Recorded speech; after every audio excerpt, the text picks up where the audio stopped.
Well, welcoming you in Dad's Cafe. Today I want to talk about the coffee loophole diet. First of all, what is the coffee diet? And I'll talk about the coffee loophole diet as well, that 7-second coffee loophole diet.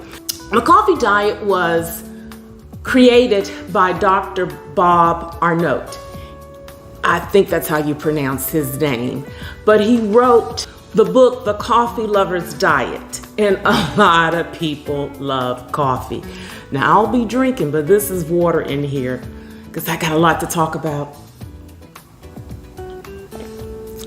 So good. What he's saying in his book, The Coffee Lover's Diet, and a lot of people love coffee, is that it can increase your metabolism.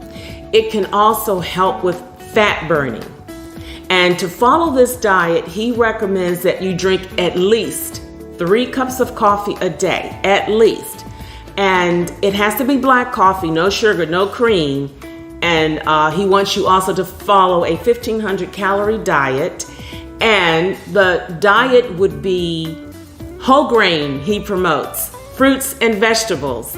And one meal be replaced by a green smoothie.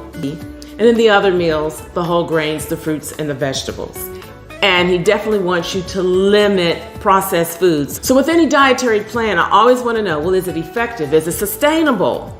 And is it safe? With any new diet, there isn't a lot of extensive research. So we're still learning as we go along. We're walking and talking as we go along. You may experience in the short-term period some weight loss. Definitely. There does seem to be an association with drinking coffee, and he says it can be caffeine or decaffeinated as long as it's black coffee.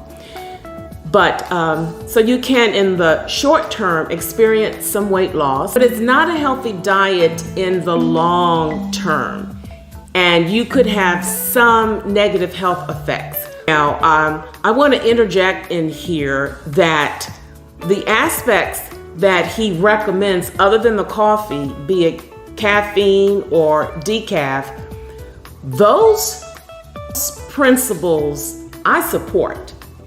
Whole grain foods, fruits, vegetables, and decreasing your processed foods.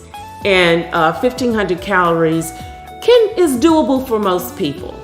Now, definitely you're going to experience some weight loss. Because if you are an individual who has been taking in 3,000 plus calories and now you are following a 1,500 calorie plan, whether you drink coffee or not, you're going to lose some weight.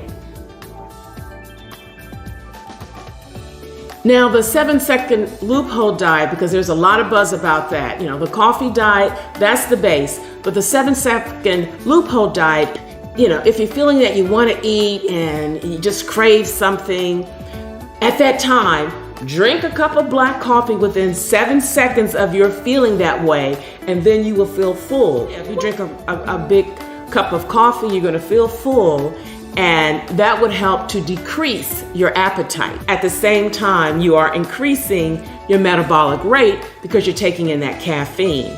So it's like you got a double thing going for you. Hey.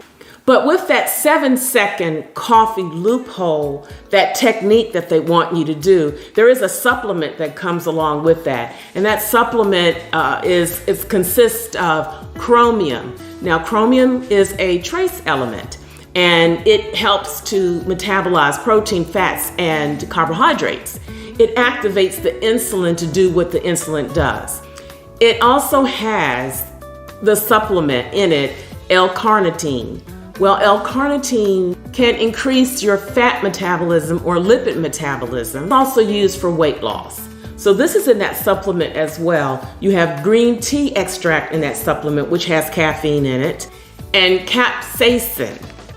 Capsaicin is in chili peppers. So you get that little fiery thing going. So this is what's in the supplement. So you take that supplement along with the coffee, and so you get this double effect going for you. Now, the studies with the 7-second coffee loophole are limited because right now there isn't enough strong evidence that supports taking in a lot of caffeine, can significantly lend itself to weight loss, let alone permanent weight loss. And that's what I always want to know. Is it effective? Well, there does seem to be some weight loss, but can it be maintained? And is it a diet that is sustainable? Those are the key things that I want to share with you. Now, one study which was done, and it was reported in the Clinical Nutrition Journal on participants, there were like 1,100 participants in this particular study, noted that those who drank more coffee, it was associated with high blood pressure. So they had a higher blood pressure reading than those who did not drink coffee. So one report from Johns Hopkins Medicine is saying that this coffee or this caffeine is associated with digestive issues and it can increase your having diarrhea. So what are some of the other concerns that I would have with caffeine? I have written the book Army Well, 8 Steps to Total Wellness. I used to work for the military. And I'm going to read to you because I did a segment and there's some information that I put in this book on caffeine and some of the other health concerns with drinking caffeine, be jittery and shaky feelings. Oh, by the way, I'll have a link on how you can get my book. This is a very good book. I just go over the 8 steps of total wellness. And at Das Cafe, that's what I recommend, good living. So I'll have a link, and you can get my book, and I put my heart in this. Okay, jittery and shaky feelings. It makes it hard to fall asleep. I was listening to a presentation by a CEO medical officer, Dr. Carol Ash, and her background is in internal medicine, but also in sleep disorders. And she was talking about how caffeine works, that it binds with a neurochemical in your brain, and so you can be very stimulated and excitable and have very energetic. But then you have that crash, and then you have that fatigue. And when you're drinking coffee, it takes about 6 hours for it to get out of your system. So if someone is drinking coffee 8, 9 o'clock at night and you're trying to go to bed at 10, you are interrupting the necessary sleep that you need. And 8 to 10 hours of quality sleep should be our goal. It can make your heart beat faster. We've already talked about high blood pressure. And it can cause headaches, nervousness, or dizziness. And it can cause dehydration because it can act as a diuretic and causing you to want to go to the bathroom. And unless you're drinking a lot of fluid to replace what you're losing, that could lead yourself to dehydration, which also could lead to fatigue. Now, what does research say? I kind of share bits and pieces here and there, but I want to say a little bit more about what research is saying, and then I want to do a wrap up. And some research here and there is saying that drinking coffee can increase your metabolic rate and it can help with fat burning. Well, those are the two things that we want when we're trying to lose weight. Another study, albeit was smaller, said that there is as much as a 13% in increasing your metabolic rate. But one study coming from Harvard says that 4 cups of coffee, that there's just modest support that is effective in weight loss. Now, to increase all of the buzz that's going on with this coffee diet,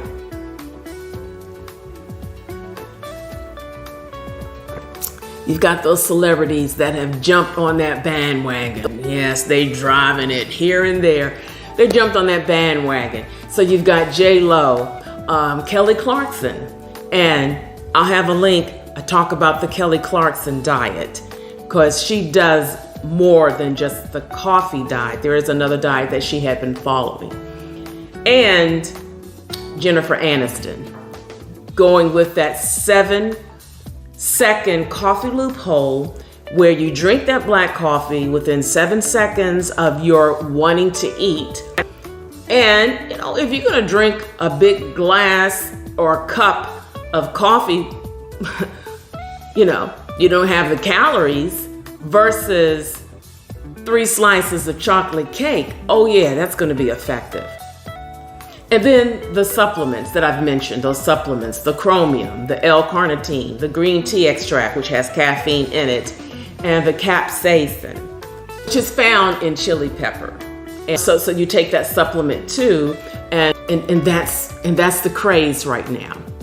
My take-home message is, again, there isn't a lot of strong evidence for significant weight loss, and maintenance could be an issue. I don't recommend caffeine because it's an artificial stimulant, and I want to be energized naturally. Good rest, drinking plenty of water, and eating right. That's what I recommend. If you choose to go on it for a short period, always let your doctor know or your health practitioners know that this is something that you're doing, because you could have some diagnosed issue that this would be problematic for you, even in the short term, but certainly for the long term. Because if you're getting some success, then you're going to want to continue it. And I really wouldn't recommend this diet in the long term. I always have to point out the magic is in if you've been eating 2,500 calories on a good day and you go and reduce your caloric intake to almost half that, you're going to get weight loss. So whether you're drinking coffee or not, you will experience some weight loss. But yes, you're saying, but there's that added benefit because it stimulates my metabolism and it's burning my fat, so I'm doing this and I'm doing that. It's like a win-win situation, but not necessarily so, because there are some negative effects with taking in caffeine, particularly 3 cups or more, depending on how much you're drinking. And it could definitely affect your quality sleep, which is so very important to overall health. And I'm Das. This is Das Cafe. We serve to you good living. So your overall health is what's important to me. And I just wanted to bring that to your attention. So that's it for the Coffee Loophole Diet. I'm Das. I'm out, but I hope to see you next show. I am a registered dietitian, but my information does not take the place of your health practitioner's plan for you.